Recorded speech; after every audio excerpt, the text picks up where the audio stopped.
mana saudara? Tengok kanan kiri, katakan engkau diberkati, engkau diberkati, engkau diberkati Tuhan. Amin, amin, amin. Bicara tentang tema tahun ini, yaitu saya mau ingatkan lagi ada double portion of His presence, di mana hadirat Tuhan itu membawa lipat ganda di dalam kehidupan kita. Maka dari itu, apa yang ada hadirat Tuhan itu gak bisa membuat kita itu tetap di sana-sana saja. Kita tidak akan pernah stuck di posisi-posisi yang di situ-situ saja, enggak. Tetapi ada sebuah terobosan, ada sebuah dampak yang akan kita alami. Bahkan kita ini bisa melampaui batasan-batasan yang selama ini ada di dalam kehidupan kita. Maka dari itu kesempatan kali ini saya ingin membahas tentang break your limit, melampaui batasan yang kita miliki. Kalau saya boleh tanya kepada saudara, kira-kira hari ini apa sih yang menjadi batasan dalam hidup saudara? Kan kita sudah dapat anugerah, kan kita sudah dapatkan pencurahan Roh Kudus, ya. Kita sudah dapatkan karunia-karunia, kita sudah dapatkan kasih Kristus. Tapi apa sih yang menjadi batasan yang saudara miliki? Kenapa kok? Saudara pernah bertanya, selama ini hidupnya begitu-begitu saja, nggak ada signifikan terobosan yang begitu dahsyat. Kenapa? Saya percaya begini saudara, ada batasan-batasan dalam kehidupan kita itu di dalam pikiran kita. Ternyata selama ini yang menghambat kita, yang menahan kita untuk bisa mencapai semua yang Tuhan rencanakan dalam kehidupan kita, itu salahnya ada di dalam pikiran kita. Nah, saya ingin ajak saudara bagaimana kesempatan kali ini kita mau belajar gimana sih kita ini break our limit, menerjang batasan-batasan yang kita miliki. Yuk kita buka Bible kita di Yohanes 5 ayat yang ke-30 berkata begini. Aku tidak dapat melakukan apapun dari diriku sendiri. Aku menghakimi berdasarkan apa yang aku dengar. Tetapi penghakimanku itu adil karena aku tidak mencari kehendakku, melainkan kehendak Bapa yang mengutus aku. Jadi sementara kita mendengar sesuatu, kita mulai percaya sesuatu, kita mulai menghidupi keadaan itu. Ada dari saudara yang alami hal ini?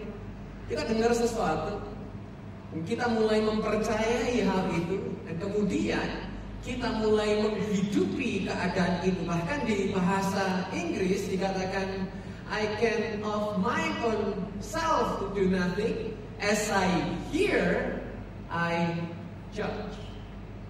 Bagaimana aku mendengar, seperti itu juga aku bertindak. Jadi di bahasa aslinya kata mendengar di sini itu adalah akorio. Artinya to understand, untuk mengerti, untuk memahami.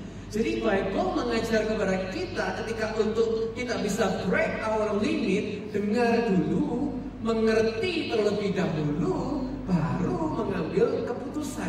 Itu teladan Tuhan. Dengar dulu, dimengerti terlebih dahulu, baru mengambil sebuah keputusan. Bukannya bertindak terlebih dahulu, baru mikir. Ya ini, tindak dulu, mikirnya kemudian, baru kemudian dengar kalau salah itu. Itu namanya penyesalan. Selalu di akhir, kalau di awal namanya pendaftaran. Ya kan? Maka dari itu Bible menunjukkan kepada kita bahwa bukan bertindak dulu baru mikir baru dengar, tetapi dari ayat tadi kita dibukakan sebuah pemahaman kita, mencoba untuk mendengar, mengerti, baru mengambil keputusan. Dan kalau bahasa Jerman yang sering terjadi adalah kita ini keblinger. Kenapa? Karena ada momen-momen di mana Tuhan janji sama kita, tapi sepertinya janji itu nggak terjadi. Saya tahu bahwa itu bukan karena keterbatasan kita, tapi itu sebetulnya karena ada yang di pikiran kita ini loh yang salah. kita ini loh memberi label kepada diri kita sendiri. Saya cerita ini kepada saudara karena saya sebagai oknum melakukan ini. Di tengah-tengah keadaan yang saya nggak tahu harus lakukan apa, saya memberi label pada diriku sendiri. Maka dari itu kalau saudara sering dengar saya sakit kah, bahkan yang lalu itu sempat setelah khotbah diinfus di lounge karena tepar. Terus kemarin terakhir setelah pelayanan muntah ber.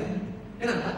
Karena gak jarang saya ini suka melabeli diri sendiri dengan kondisi-kondisi yang seharusnya itu adalah lies, kebohongan. Mulai ada dari saudara yang mulai berpikir, aku ini gak pinter, gimana bisa mendapat pekerjaan bagus? Aku ini loh miskin, mana bisa menikah dan bisa punya keluarga yang berbahagia? Aku ini loh minder, bagaimana bisa aku bergabung dalam komunitas yang sehat? Sedangkan aku ini biasa-biasa saja. Aku ini loh sudah jarang ke gereja. Aku ini loh sudah banyak dosa. Gak pantas rasanya aku datang ke gereja. Atau apapun lies, kebohongan-kebohongan yang muncul dalam pikiran saudara. Bahkan saudara, yang lebih seru lagi, 2 Korintus 5 ayat 16 berkata begini. Karena itu mulai sekarang kami tidak menilai seorang pun secara jasmani. Dan jika kami pernah menilai Kristus secara jasmani, sekarang tidak lagi. 17. Jadi siapa yang ada di dalam Kristus, ia adalah ciptaan baru.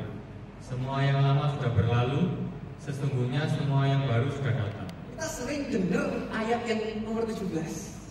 Tapi konteksnya di ayat 16 itu bicara tentang kita menilai seorang pun, tidak menilai seorang pun secara jasmani. Tidak menilai seorang pun itu termasuk menilai diri saudara sendiri. Bahkan Kristus pun pernah dinilai secara jasmani. Saya bisa bayangkan gimana kita ini menilai Tuhan yang gak bisa kita pahami, yang gak bisa kita mengerti karena dia terlalu begitu dahsyat, sedangkan kita cuma manusia ciptaan. Dan kita berani-beraninya memberi label kepada Tuhan. Jika kami pernah menilai, Kristus pun diberi label. Sekarang tidak lagi, karena yang lama telah berlalu, yang baru sudah datang. Ini yang sering terjadi dalam kehidupan kita. Pikiran ini loh berisik banget. Bahkan kita makan di sebuah tempat, kita berkata, kok gak enak ya makanannya. Sementara saudara coba gak enak, kok bisa rame ya, kok bisa laris ya. Padahal hanya beda selera. Mungkin saya suka manis, saudara sukanya asin. Begitu saya makan sesuatu yang asin, saya bilang gak enak. Kenapa? Karena saya sukanya manis. Atau sebaliknya, saudara suka makanan yang asin, saya suka manis. Saya suguhin makanan, saudara bilang gak enak, ini terlalu manis. Hari ini saya mau memberi kabar baik bagi saudara. Kabar baiknya adalah Kristus melihat kita beyond our limitation. Tuhan itu melihat kita melampaui segala keterbatasan kita. Ketika kita nggak bisa, Tuhan yang memampukan kita. Ketika kita sedang sakit, Tuhan yang mampu menyembuhkan. Ketika kita sedang masuk ke dalam kebinasaan, Tuhan yang memberikan keselamatan. Apapun kondisi keadaan saudara, Kristus sanggup mengubahkan segala keadaan kita, melampaui setiap batasan yang kita miliki. Ya percaya, kita tepuk tangan yang paling meriah bagi dia. Waktu kita merasa sendiri dan tidak ada yang peduli, Tuhan bilang, aku sekali-kali tidak akan pernah membiarkanmu sendiri. Jangan pernah batasi Tuhan dengan pikiran kita yang terbatas. Kan ada kalimat yang bagus sekali berkata, the greatest limitation on your life right now is not your potential, it's your belief. Keterbatasan terbesar dalam hidupmu saat ini bukan potensi saudara, melainkan apa yang saudara percayai, apa yang menjadi keyakinan saudara. Itu yang menghalangi saudara untuk menjadi pribadi yang sudah Tuhan rencanakan. Apa yang kita percaya ini loh yang menghalang-halangi. Pernah nggak saudara dengar cerita tentang seekor ayam dan seekor raja wali? Bagaimana Raja Wali ini ada di dalam komunitas yang sama. Saya mau tunjukkan satu tayangan video, supaya bisa saksikan tayangan video ini.